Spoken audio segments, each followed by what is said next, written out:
যদি নাগরিক হিসেবে দেখি, একজন অসুস্থ মানুষ, একজন বয়স্ক মানুষ, উনি চিকিৎসার জন্য বাইরে গিয়েছেন। নাগরিকের বাইরে উনি বাংলাদেশের সাবেক রাষ্ট্রপতি। এর বাইরে ওনার বিরুদ্ধে একটা বিস্ফোরক মামলা আছে। এর বাইরে উনি ফ্যাসিবাদী সময়ের একজন গুরুত্বপূর্ণ ব্যক্তিত্ব। আমরা যদি 5ই আগস্টের কথা হিসাব করি, তাহলে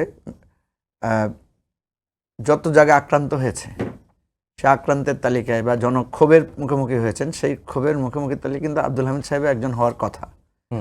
এখন উনি কি কারণে ক্ষোভের মুখে পড়েন নাই, হয়তো পড়েছেন, আমি জানি না ওনার বাড়ি ঘর ভাঙচুর হয়েছে কিনা, কারণ আওয়ামী লীগের ম্যাক্সিমাম জায়গায় তো ভাঙচুর হয়েছে। উনি হয়তো গোপনে ছিলেন, গুপ্ত জায়গায় ছিলেন। এখন এখানে কয়েকটা প্রসঙ্গ, যে 5ই আগস্টের মধ্য দিয়ে বাংলাদেশে আওয়ামী লীগের রাজনীতিকে মানুষ প্রত্যাখ্যান করেছে। এবং আমি সবসময় বলি যে আওয়ামী লীগ যে ক্রমাগতভাবে 15 বছর ধরে আমাদের অধিকার হরণ করেছে, যে আমাদের দেশে একটা কথা আছে না, মানে চোরের 10 দিন গৃহস্থের 1 দিন। আসলে 5ই আগস্টটা হচ্ছে গৃহস্থের 1 দিন। তো চোরকে মানুষ চেষ্টা করেছে ধরার জন্য। বড় চোর যিনি, চোরের যিনি সর্দার, উনি পালিয়ে গেছেন। উনি পালিয়ে যাওয়ার সাথে সাথে তার ছোটখাটো যত চোর, তারা সবাই গাঢাকা দিয়েছেন, কেউ কেউ নানাভাবে, একজন তো কলা পাতার উপরে শোয়া দেখেছি। তো এই দৃশ্যগুলো আমাদের জন্য সুখকর না। আমরা তো চাচ্ছি একটা পরিবর্তন, কিন্তু হাসিনা এমন একটা জায়গায় নিয়ে গেছে, সেই জায়গায় আপনি কিন্তু এই পরিবর্তনটা আমরা সহসা করতে পারছিও না। ফলে এখানে অনেকগুলো বিতর্ক, যে আব্দুল হামিদ নাগরিক হিসেবে, সাবেক রাষ্ট্রপতি হিসেবে, অসুস্থ মানুষ হিসেবে উনি গেলেন, but on the other hand উনি একজন স্বৈরাচারের দোসর, ওনার বিরুদ্ধে একটা বিস্ফোরক মামলা আছে। উনি যাবেন, ওনাকে কেউ চেনে না, বিষয়টা তো এমন না। যেটা বলেছেন যে সাবেক রাষ্ট্রপতি হিসেবে একটা প্রোটোকল যদি উনি নেন, সেটা এক জিনিস।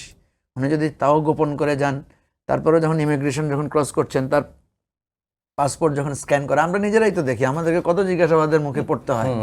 আমরা সাধারণ মানুষ, খুব বেশি বড় কিছু না, তারপরে আমাদেরকে কত কিছু জিজ্ঞেস করে, কেন যাচ্ছেন, একটু অপেক্ষা করেন, একটু খোঁজ নেই। হ্যাঁ, তো অনেক সময় আমি বলি যে ভাই, আমাদের কেন খোঁজ নিতে হলো আপনাকে? বলছে ভাই, আমরা তো চাকরি করি, বুঝেন তো, আপনারা কিছু না কিছু হলে পেপারে নিউজ হবে, ইত্যাদি ইত্যাদি হবে। তো এখন মানে এই জায়গাটাতে আমরা খুব অবাক হচ্ছি।